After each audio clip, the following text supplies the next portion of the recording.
ഇന്നലെ രാജ്യത്തെ പൊതു തെരഞ്ഞെടുപ്പിൽ പുറത്തു വന്ന എക്സിറ്റ് പോളുകളെ പൂർണ്ണമായി വിശ്വസിക്കാൻ പറ്റുമോ? അടുത്ത 5 വർഷത്തെ കാലത്തേക്ക് രാജ്യം ആര് ഭരിക്കുമെന്ന കാര്യത്തിൽ 140 കോടി ജനങ്ങൾ തീരുമാനമെടുത്തു കഴിഞ്ഞു. ആ തീരുമാനത്തെയാണ് ചില മാധ്യമങ്ങളും ഏജൻസികളും പ്രവചനങ്ങൾ നടത്തിയത്. കാശ് കൊടുത്താൽ ഏത് പ്രവചനവും ഏത് ജാതകവും അനുകൂലമായി എഴുതും. ഇന്നലെ വൈകുന്നേരം മുതൽ പുറത്തു വന്ന എക്സിറ്റ് പോളുകൾ BJP സഖ്യത്തിന് വൻ വിജയമാണ് പ്രവചിക്കുന്നത്. അത് കാണുമ്പോൾ അറിയാം അതിൻ്റെ യാഥാർത്ഥ്യം. ഒട്ടുമുക്ക എല്ലാ ഏജൻസികളുടെയും പ്രവചനങ്ങൾ ഏറെക്കുറെ സമാനമാണ് താനും. ഇത് പൂർണ്ണമായി വിശ്വസിക്കാൻ പറ്റില്ല. പിഴവിനുള്ള സാധ്യത പലപ്പോഴും നമ്മൾ കണ്ടിട്ടുണ്ട്. പ്രാദേശിക വിഷയങ്ങൾ, കടുത്ത മത്സരം, ചെലവ് ചുരുക്കൽ, കാലഹരണപ്പെട്ട ഡാറ്റ എന്നിങ്ങനെ പിഴവുകൾ കാരണമായേക്കാവുന്ന നിരവധി വിഷയങ്ങളുണ്ട് എക്സിറ്റ് പോളുകളിൽ. ശാസ്ത്രീയമായാണ് എക്സിറ്റ് പോളുകൾ തയ്യാറാക്കുന്നതെന്ന് തോന്നുമെങ്കിലും പ്രവചനങ്ങൾ തെറ്റിച്ചേക്കാവുന്ന കാര്യങ്ങളൊക്കെ വേറെയുമുണ്ട്. വോട്ടർമാർ തങ്ങളുടെ താല്പര്യങ്ങൾ സത്യസന്ധമായി വെളിപ്പെടുത്തുമെന്ന അനുമാനമാണ് എക്സിറ്റ് പോളുകളുടെ അടിസ്ഥാനം.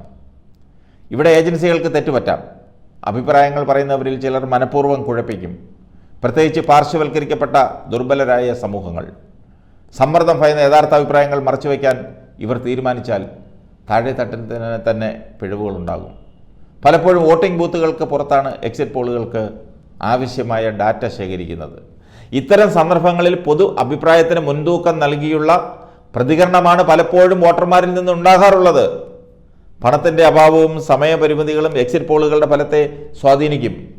വളരെ കുറച്ച് ബജറ്റിലാണ് പല ഏജൻസികളും പ്രവർത്തിക്കുന്നത്. ഇത് ഗവേഷണം, ഡാറ്റാ ശേഖരണം തുടങ്ങിയവയുടെ ഒക്കെ നിലവാരമിടിയാൻ കാരണമാകും. ഫലങ്ങൾ അതിവേഗം നൽകാനുള്ള സമ്മർദ്ദം കാരണം ഏജൻസി ജീവനക്കാർ വിവരശേഖരണത്തിനായി ഫോൺ പോലുള്ള കുറുക്കുവഴികൾ ഉപയോഗിക്കും. ഈ ഡാറ്റ ഉപയോഗിച്ച് തയ്യാറാക്കുന്ന റിപ്പോർട്ടുകൾ അടിസ്ഥാന യാഥാർത്ഥ്യങ്ങൾ കൃത്യമായി ലഭിക്കണമെന്നില്ല. അതുപോലെ സ്ത്രീ വോട്ടർമാരുടെ സ്വാധീനം വർദ്ധിക്കുന്നുണ്ടെങ്കിലും എക്സിറ്റ് പോളുകൾ പലപ്പോഴും ഇവരെ കാര്യമായി ഗൗനിക്കാറില്ല.